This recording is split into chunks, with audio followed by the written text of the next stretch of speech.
Welcome to Daily Fix Guide. And in this video, I'm going to show you how to use one WhatsApp account in two phones without the QR code.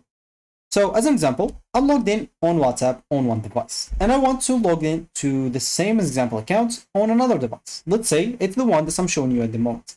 So I can just go and access WhatsApp or WhatsApp Business, both the same. So once you do so, all you need to do, let me just go and close that out, and I'm going to open it as an example at the beginning. So I'll find here agree and continue. All I need to do is just go and click on that. So normally, as of 2025, they just added the feature of logging in to multiple example devices with the same number.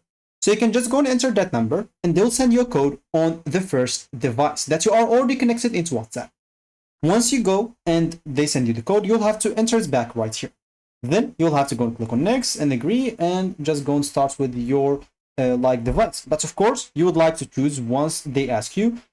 You can choose, as an example, a companion device. You'll find an option to choose a companion device. But this option is not available for all regions at the moment, so you might not have it. You might, once you do so, or once you do this option, they might just log you off the first account or the first device.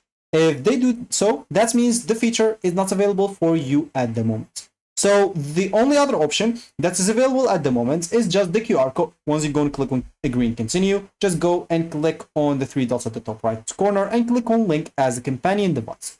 Once you go and click on that, they'll show you the QR code. But we said, an example, we want without the QR code. So the first option is the best option if you want to avoid that completely. That's just another option if you want to do it anyway, as an example, even with the QR code. So you'll have to go to your first device, go to settings, or three dots on Android, settings on iPhone, click on link device or link device, and then you'll be able to scan this QR code and you'll be logged in to both devices on one account.